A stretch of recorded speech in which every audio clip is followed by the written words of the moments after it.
nanti saya memberitakan seperti ini berdasarkan fakta, alat-alat bukti yang saya dapat, malah saya kemudian dituntut untuk pencemaran nama baik sebagaimana diatur di dalam Undang-Undang IT ataupun di dalam KUHP. Salam Pancasila, salam penegakan hukum. Halo sahabat Rumah Pancasila, kembali lagi bersama kami di channel Rumah Pancasila, membahas isu-isu hukum dalam bingkai Pancasila. Kali ini Rumah Pancasila akan membahas video-video mengenai isu hukum yang masuk ke dalam DM sosial media kami. Jangan lupa untuk tetap like, share, dan subscribe channel kami, dan mari berbagi ilmu. Salam Pancasila.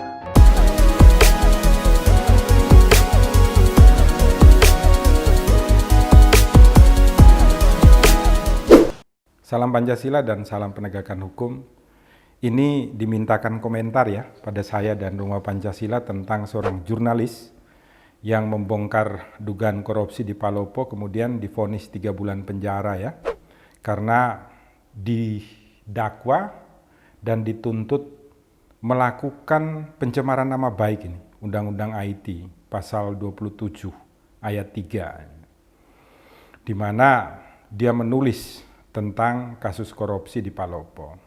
Gimana sih pendapatnya Pak Yosef? Begini, saya tidak melihat kepada fakta dan bukti yang ada di lapangan. Seperti apa, sehingga jaksa mendakwa dan menuntut yang bersangkutan dengan Undang-Undang IT, dan hakim mengamini serta memutuskannya bersalah dengan vonis 3 bulan penjara. Saya dan Rumah Pancasila hanya ingin memberikan pendapat dan membuka ruang diskusi bagi kita bersama-sama tentang aturan perundang-undangan. Aturan perundang-undangan diatur secara khusus terhadap pers ya, terhadap wartawan yang membuat beritanya. Karena apa? Kalau pers ini tidak diatur secara khusus dan dilindungi secara khusus, maka ini akan menghambat demokrasi di negara Republik Indonesia. Di mana nanti pers ini tidak akan menjadi sebuah jembatan untuk mampu membuka ruang yang luas tentang kinerja-kinerja yang tidak baik atau keliru dilakukan oleh aparatur pemerintahan, aparatur penegak hukum, dan lain sebagainya. Sehingga dapat terjadi sebuah perubahan yang baik dalam rangka untuk membuat Indonesia menjadi rumah yang nyaman, rumah yang tentram bagi kita semua. Oleh karena itu, di dalam Undang-Undang Pers, khususnya di dalam pasal 1 ya, angka 11, itu Undang-Undang 50 tahun 99, itu dikatakan bahwa ketika ada pihak-pihak yang merasa bahwa nama baiknya tercemarkan terhadap sebuah pemberitaan atau pemberitaan yang dilakukan tidak benar, maka mereka diberikan hak untuk menjawab. Dan hak untuk menjawab itu berdasarkan pasal 5 ayat 2 itu diberikan kewajiban kepada pers untuk memuat hak jawab yang mereka sampaikan. Sehingga menjadi terbuka untuk masyarakat menilai fakta-fakta yang ada.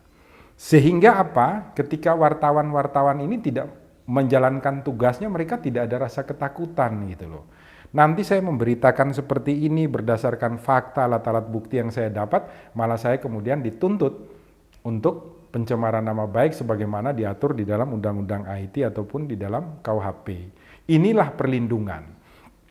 Perlindungan ini juga didasarkan kepada ketentuan KUHP khususnya dalam pasal 63 ayat 1 dan 2 itu.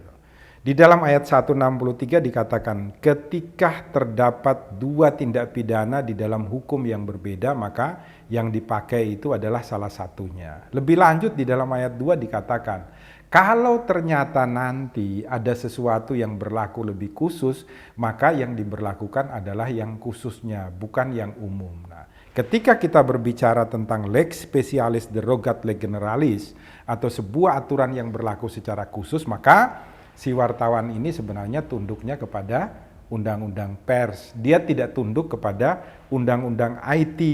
Sehingga dia berani untuk menuliskan tentang apapun berdasarkan fakta-fakta yang dia dapat. Hak jawabnya itu nanti dapat dipakai oleh para pihak untuk mengungkapkannya di dalam jawaban berikutnya melalui media yang dia pakai untuk menulis pemberitaannya. Itu pendapat Rumah Pancasila. Soal kejadian ini divonis dengan 3 bulan penjara, kita tidak tahu data dan faktanya.